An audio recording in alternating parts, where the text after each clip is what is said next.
I walked into my Boston apartment exhausted from my business trip, but excited to surprise Amanda with the anniversary gift tucked in my pocket. 3 years together, 6 months engaged, and I still got butterflies thinking about her. The sound hit me first. Familiar moans from our bedroom upstairs. Confusion, then suspicion gripped me as I recognized my father's BMW in the driveway. Each step up the stairs felt like moving through quicksand until I reached our bedroom door. What I saw destroyed me in an instant. My father and my fiancé in our bed. What happened next would shatter my entire family forever. Where are you watching from today? Hit subscribe and like if you have ever been betrayed by someone you trusted completely. You will not believe how this nightmare ends. Life was perfect before everything fell apart. I had built a successful career as a software engineer at Nexus Technologies, one of the most prestigious firms in Boston. My team respected me, my bosses valued me, and at 32, I was already being groomed for senior management. The corner office with its view of the harbor felt like just the beginning of what I could achieve. I met Amanda Taylor at a tech conference in New York 3 years ago. She worked for a competing firm but specialized in user experience design rather than back-end architecture like me. We struck up a conversation at the networking mixer, and I was immediately drawn to her sharp intelligence and quick wit. She had this way of tilting her head slightly when she laughed that made her auburn hair catch the light. By the end of the night, we had exchanged numbers and made plans to meet for coffee when we both returned to Boston. Our first official date stretched from coffee into dinner and then drinks afterward. We talked for hours about everything from quantum computing to our shared love of obscure indie bands. Amanda had this infectious enthusiasm that made even mundane topics fascinating. 3 dates later, I knew this was something special. The romance progressed quickly after that. Weekend trips to Vermont in the fall to see the changing leaves. A spontaneous flight to Miami in winter when we both needed to escape the Boston cold. Moving in together after 14 months felt natural, inevitable even. We found a beautiful apartment in Back Bay with hardwood floors and tall windows that flooded the space with natural light. I proposed 6 months before everything fell apart. I had reservations at Maison Laurent, this intimate French restaurant where Amanda had fallen in love with their chocolate soufflé on our first anniversary. The ring was custom designed with a center diamond surrounded by small sapphires that matched the exact shade of her eyes. When she said yes, the entire restaurant applauded. Her eyes shimmered with tears of joy, and I thought nothing could ever make me happier than that moment. We started planning the wedding immediately. Amanda wanted a spring ceremony at the Botanical Gardens. We talked about honeymoon destinations, debating between the Amalfi Coast and Kyoto. We discussed children, agreeing that we wanted to start trying soon after marriage. 2 kids, we thought. Maybe 3. A house in the suburbs eventually. All the normal dreams that seem so attainable when you believe in the person you love. My family had always been important to me. I grew up in suburban Chicago, in what I thought was a perfect household. My father, Richard, built a successful construction company from nothing. He worked long hours, but always made time for my baseball games and school events. Community respected him as a business leader and philanthropist. My mother, Eleanor, managed the household with warmth and precision. She volunteered at local charities and hosted dinner parties that were the talk of the neighborhood. Every Sunday, without fail, we had family dinner. Even after I moved to Boston for college and then work, I would call in to those dinners when I could not make the trip back. When I brought Amanda home to meet my parents for the first time, they welcomed her with open arms. Mom pulled out family photo albums, embarrassing me with stories from my childhood. Dad opened his best bottle of scotch and toasted to our happiness. Looking back, there were signs I should have noticed. The way my father would call Amanda directly instead of going through me. How he would sit next to her at family gatherings, his attention completely focused on her stories. The lingering hugs that lasted just a second too long. But you never want to see darkness in the people you love. You dismiss the uncomfortable feelings because the alternative is too painful to consider. The week before I discovered their betrayal, I was scheduled for an important business trip to Seattle. Our company was negotiating a major acquisition, and as team lead, I needed to be there in person. The trip was supposed to last 5 days, encompassing the weekend. Amanda seemed strangely relieved when I told her about the trip, which struck me as odd at the time. Usually, she would playfully pout about my business travel or suggest coming along if it was somewhere interesting. This time, she simply nodded and said it would give her time to catch up on some projects. When I kissed her goodbye on Thursday morning, she seemed distracted, checking her phone repeatedly. During the first 2 days in Seattle, I received several calls from my father. He claimed he was checking in about investment advice I had given him the previous month. The calls felt unnecessary, especially since we had discussed everything thoroughly already. In one call, I heard rustling in the background and a door closing. When I asked if someone was with him, he quickly changed the subject. By Saturday night, we had wrapped up the acquisition negotiations ahead of schedule. The contracts were signed, and there was no real reason for me to stay until Monday as planned. On impulse, I decided to fly back Sunday morning to surprise Amanda. Our official anniversary was the following week, but I thought an early celebration would be romantic. Before heading to the airport, I stopped at a jewelry store in downtown Seattle and bought a pair of diamond earrings that had caught her eye during our last vacation. The flight back to Boston felt endless. I imagined Amanda's surprise when I walked through the door, the earrings in one hand and flowers in the other. I pictured a day spent together, perhaps brunch at our favorite cafe, followed by a walk along the Charles River. I had no idea I was flying home to the end of everything I thought was true. When my Uber pulled up to our apartment building around 2 in the afternoon, I immediately noticed the sleek black BMW parked in the visitor spot. My father's car. The custom license plate reading BLDR1 confirmed it. A slight frown crossed my face, but I rationalized that perhaps he was in town for business and stopped by to see Amanda when he could not reach me. My father and Amanda had always gotten along well after all. I paid the driver and grabbed my overnight bag along with the bouquet of lilies I had picked up at the airport. The small jewelry box felt heavy in my jacket pocket as I walked up the path to our building. I used my key to enter quietly, thinking I might catch them in a normal conversation and surprise them both. The apartment was quiet at first, too quiet for a normal social visit. No sounds of television or conversation drifted from the living room. I set down my bag by the door, still holding the flowers. As I moved further inside, I heard it. A muffled laugh from upstairs, followed by a low groan that raised the hair on the back of my neck. My body knew before my mind would accept it. That familiar feeling of dread that starts in your stomach and spreads outward, turning your limbs to lead. I wanted to call out to announce my presence and break whatever was happening. But some primitive instinct kept me silent as I moved toward the stairs. Each step up felt like climbing a mountain. The sounds grew clearer, unmistakable. The rhythmic creaking of our bed frame, Amanda's breathless moans that I had thought were only for me, and beneath that a deeper voice murmuring words I could not make out. When I reached the landing, our bedroom door was partially open. Sunlight streamed through the gap, along with the sounds that were now crystal clear. I stood frozen, my hand gripping the banister so tightly my knuckles turned white. The flowers dangled forgotten from my other hand. For several heartbeats, I considered turning around, walking out, pretending I had never come home early. How simple it would have been to just not know. Instead, I pushed the door open. They did not notice me at first. They were too lost in each other. My father, his back to me, his body covering Amanda. Her legs wrapped around his waist, her fingers digging into his shoulders, her head thrown back in pleasure. On our bed. The bed I had helped her choose when we moved in together. The sheets we had picked out together at Bloomingdale's during a President's Day sale. Amanda saw me first. Her eyes widened, and she gasped, pushing at my father's chest. He turned his head, and when our eyes met, I saw no shame, no remorse, just annoyance at the interruption. For what seemed like an eternity, no one moved. No one spoke. The scene burned itself into my memory in excruciatingly vivid detail. The discarded clothes on the floor, the bottle of wine on the nightstand, 2 glasses, one with lipstick on the rim. How long had this been happening? How many times had they laughed at me behind my back?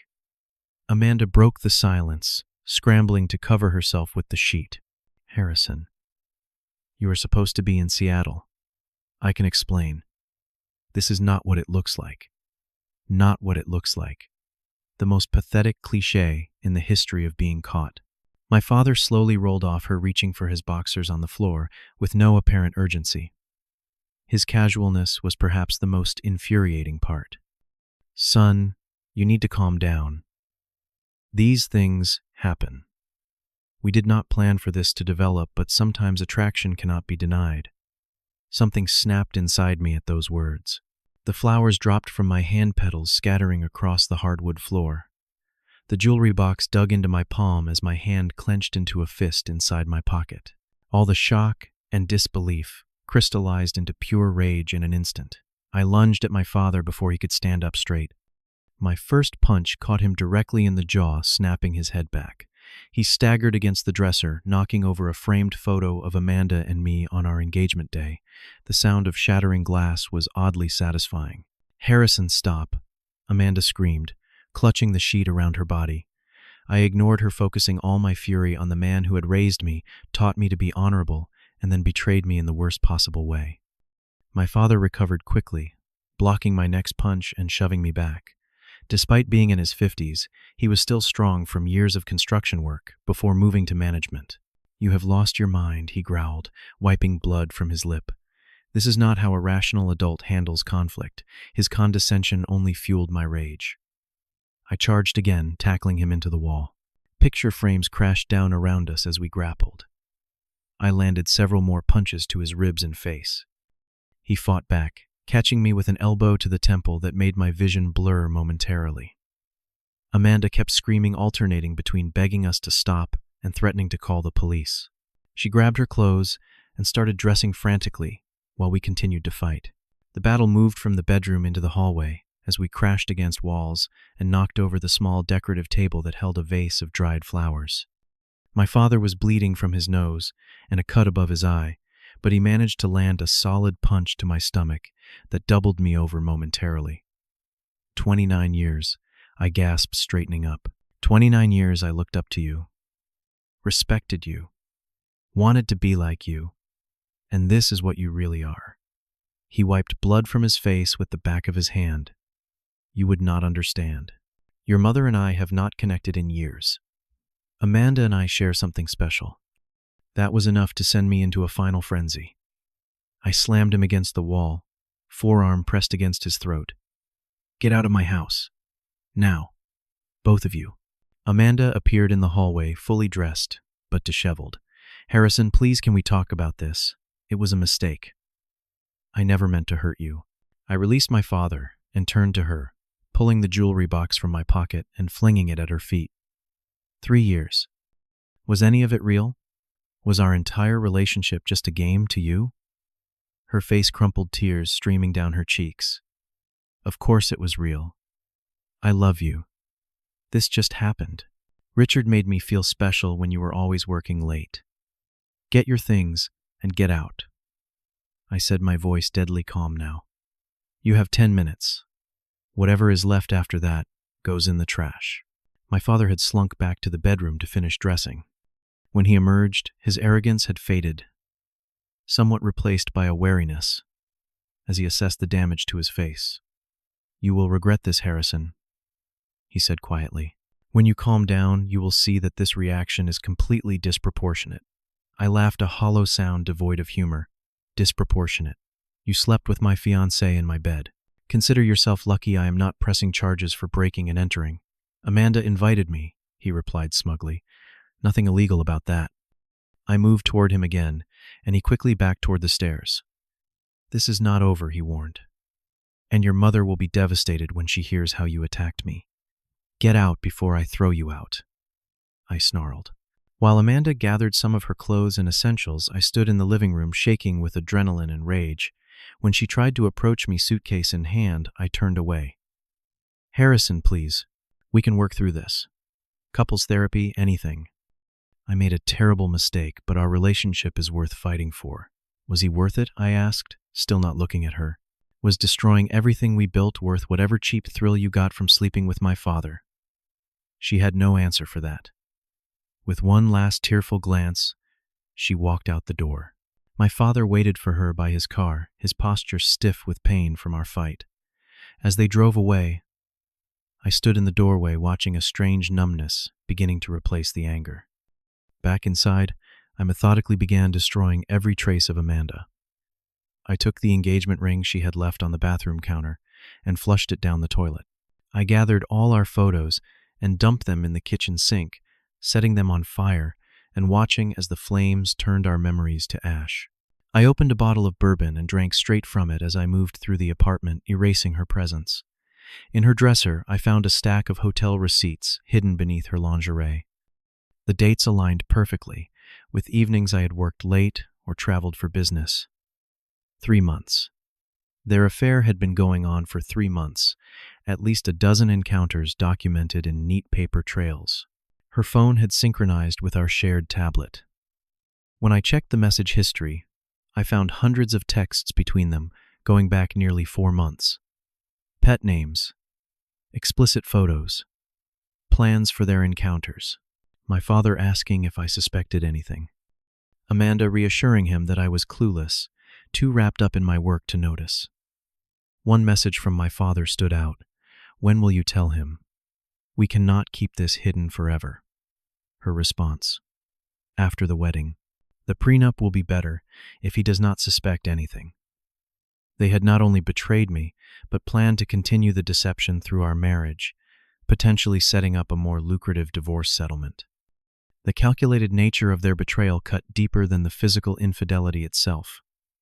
I drank until the bottle was empty, then collapsed onto the couch, unable to face the bed they had defiled. Sleep came in, fitful bursts interrupted by vivid flashes of what I had witnessed. By morning, my knuckles were swollen, my ribs ached, and a decision had crystallized in my mind. My mother deserved to know the truth. The drive to my parents' suburban home the next day felt surreal. The familiar route that had always represented comfort and homecoming now led to another confrontation I was dreading.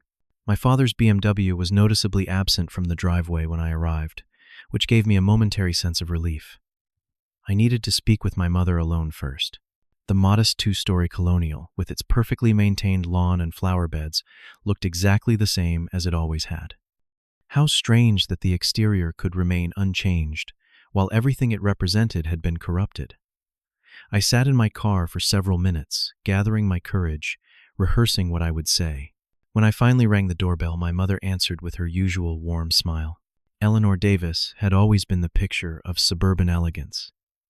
Her silver-streaked dark hair always perfectly styled her clothes, tasteful and expressive of her personality. Today she wore gardening clothes and had a smudge of dirt on her cheek. Harrison. What a wonderful surprise, she exclaimed, pulling me into a hug. I was just tending to my roses. Come in, come in. I can make some iced tea. I followed her inside, noticing how she chattered about her garden club and neighborhood gossip as she led me to the kitchen. This was normal for her, filling silence with pleasant conversation.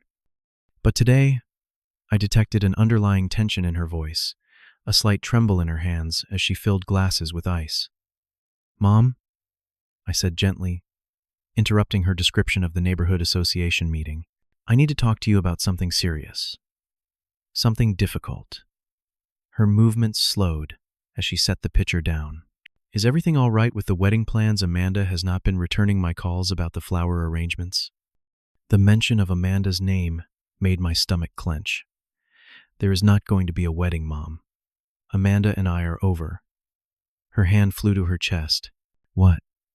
But everything was going so well. What happened? Did you have a fight? I took a deep breath.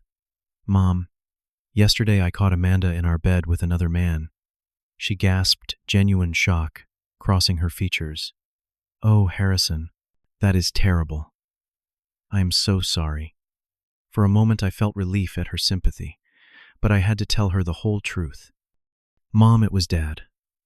I caught Amanda in bed with Dad. The change in her expression was immediate and jarring. The shock and sympathy hardened into something cold and defensive. She took a step back from me, her eyes narrowing.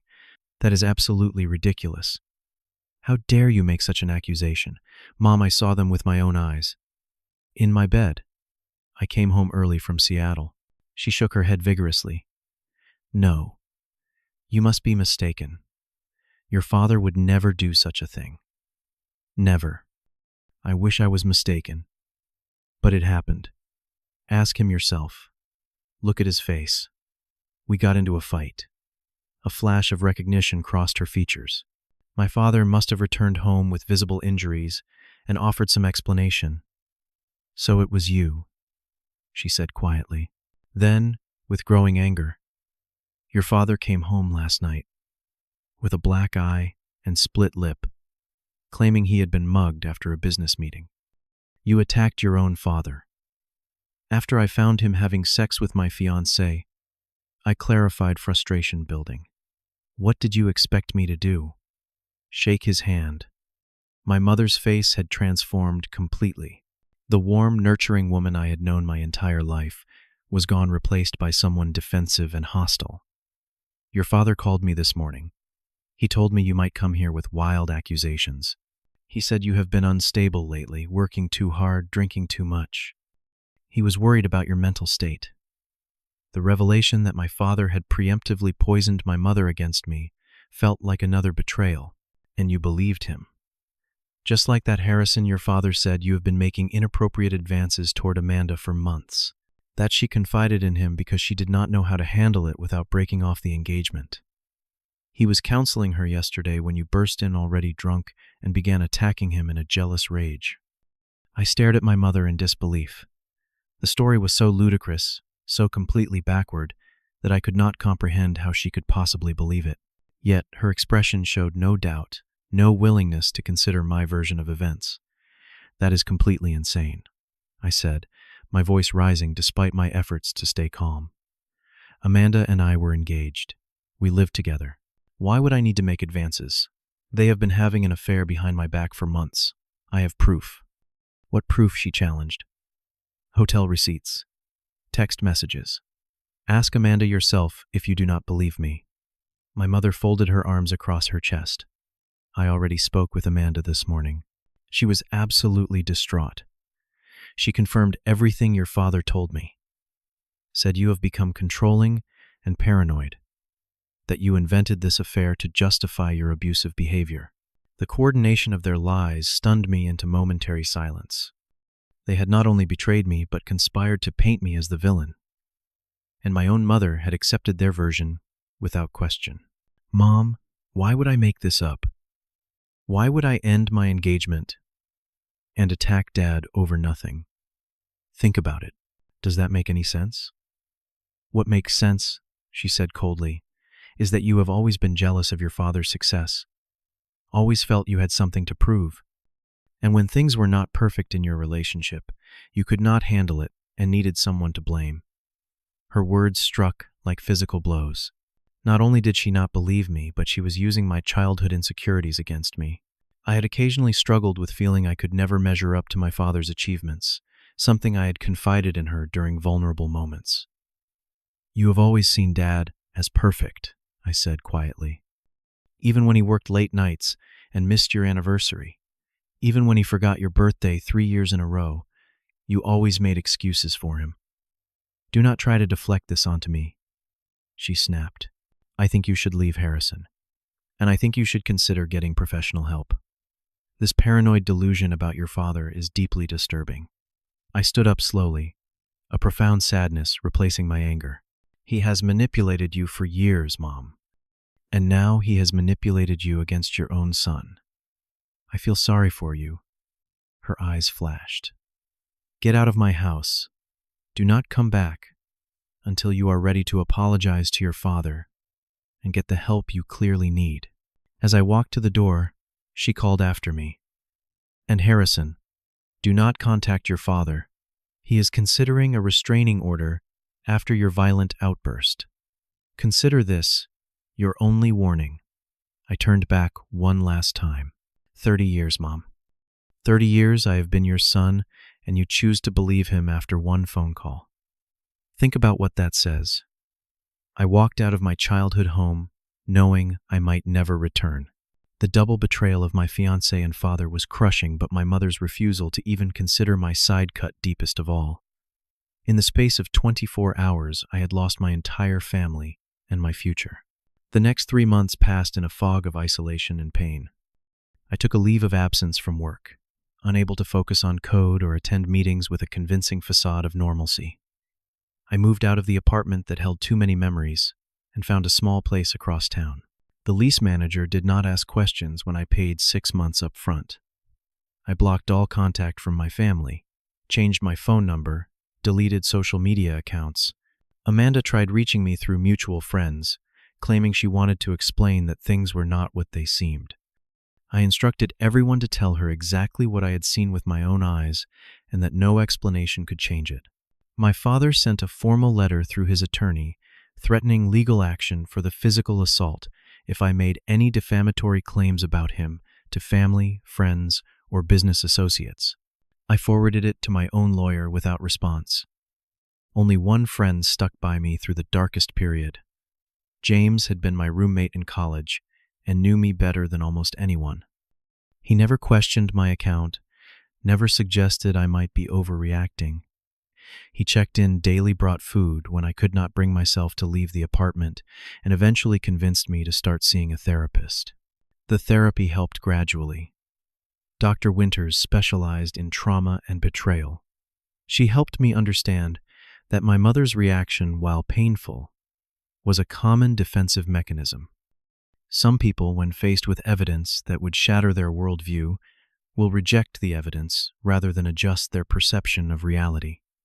Slowly, I began rebuilding, returned to work with a focus that surprised even me, started running each morning, the physical exertion burning away some of the anger, reconnected with old friends who had no connection to Amanda or my family.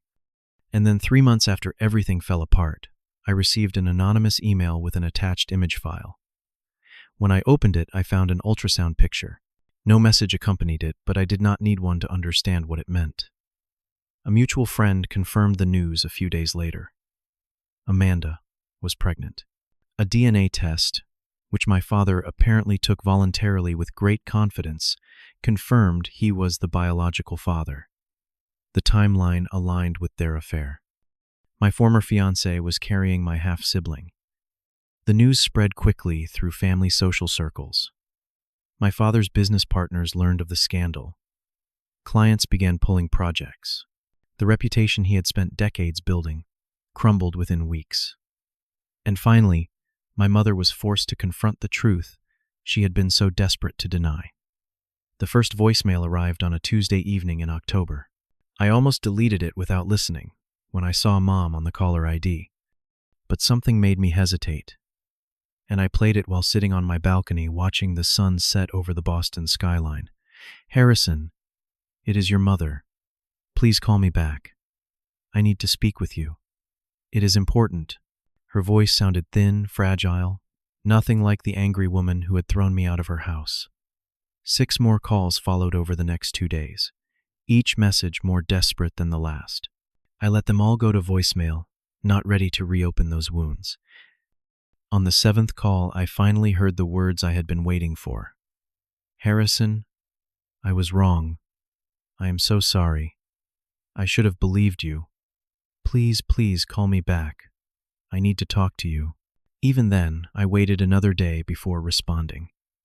When I finally called, she answered on the first ring, as if she had been sitting with the phone in her hand. "Harrison." Her voice was thick with tears. "Hi, Mom." I kept my tone-neutral protective walls firmly in place. "Thank you for calling back. I did not think you would."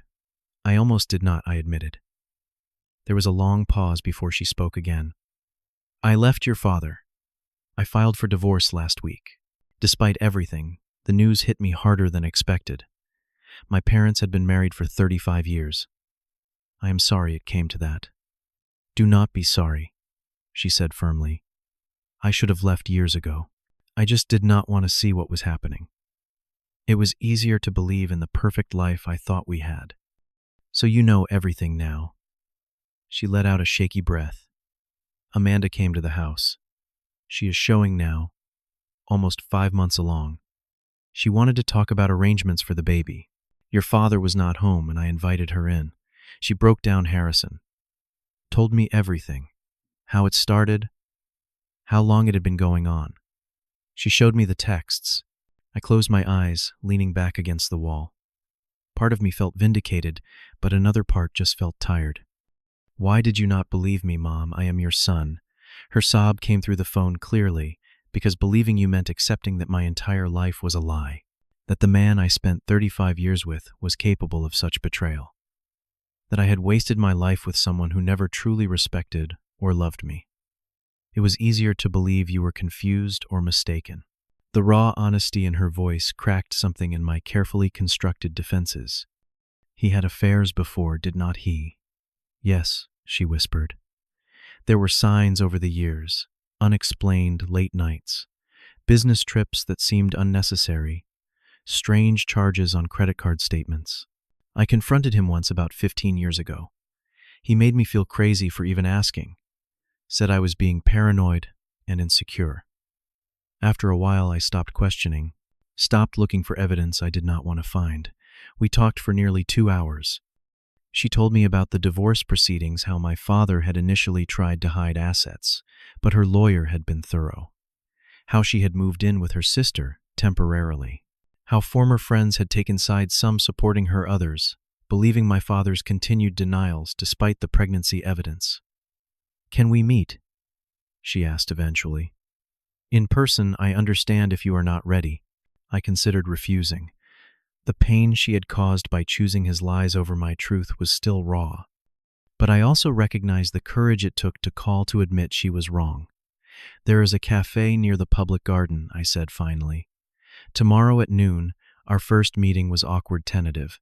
She looked older, smaller somehow, the confident suburban matriarch replaced by a woman visibly shaken by life's cruelties. We stuck to safe topics at first. The weather, my work, her plans to sell the house. Gradually, over weekly meetings, we rebuilt something resembling a relationship. Not the blind trust of before, but something more honest. She began therapy as well, working through decades of subtle manipulation and gaslighting. My father attempted to contact me several times as his life continued to unravel. His business lost major contracts. His country club membership was quietly revoked. Former friends crossed the street to avoid him. I deleted his messages without listening. Amanda and my father apparently moved to Florida together once her pregnancy became impossible to hide. According to my mother, they presented themselves as a normal couple with a significant age gap, conveniently omitting the circumstances of their relationship. I wondered sometimes about my half-sibling, an innocent caught in the twisted web of betrayal. I decided I would consider a relationship with the child someday, but not while it meant dealing with either of them. My own healing journey continued. Therapy helped me work through the anger and betrayal. I threw myself into a major project at work, earning a substantial promotion. My new apartment began to feel like home rather than just an escape. 6 months after the initial confrontation, I went on my first date since Amanda. Sarah was a litigation attorney I met through James. She was smart, funny, and refreshingly straightforward. We took things slow. I was transparent about my trust issues. She was patient, never pushing for more than I could give emotionally. The first time I introduced her to my mother was a milestone for all of us. A sign that we were moving forward, creating new connections, not allowing the past to define us completely. Running became my therapy between therapy sessions. 5 miles every morning, rain or shine. With each footfall, I felt stronger, more in control of my life. I started journaling as well, pouring out thoughts I could not articulate aloud. The pages filled with anger initially, then gradually shifted toward reflection and even forgiveness, not for their sake, but for my own peace of mind. My relationship with my mother settled into a new pattern. Lunch every other Sunday. Phone calls midweek. The rawness faded, replaced by a more honest connection than we had ever had before. She apologized often in those early days, until I finally told her that continuing to dwell on it was preventing us both from moving forward. I never fully reconciled with my father. Some betrayals cut too deep for forgiveness. He sent a letter on my birthday, expressing regret not for his actions but for how things turned out. as if the destruction of our family had been some random act of fate rather than the direct result of his choices. I burned the letter without responding. Life has a way of moving forward even when you think it impossible. A year after discovering their betrayal, I found myself genuinely laughing again, enjoying simple pleasures, building new memories, not tainted by what came before. Sarah moved in. We adopted a dog from the shelter. Normal life milestones that once seemed forever out of reach. I learned that healing is not linear. Some days the anger would return full force, triggered by a random memory or seeing a black BMW identical to my father's. Other days brought unexpected peace, a sense that I had survived the worst and emerged stronger.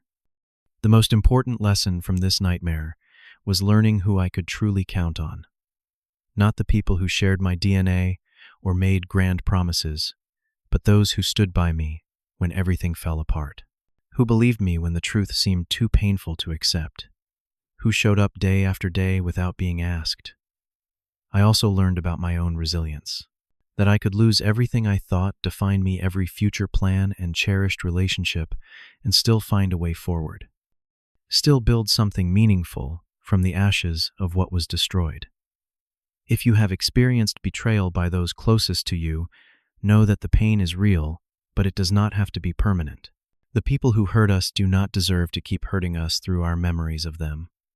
We can choose to carry the lessons without carrying the weight of their actions forever. Have you ever had to rebuild your life after a devastating betrayal? Share your story in the comments below. Like and subscribe if this resonated with you, and hit that share button to help others who might be going through similar struggles. Thanks for listening to my story today, and remember, sometimes losing people who betrayed you is not a loss at all, but the beginning of reclaiming your life.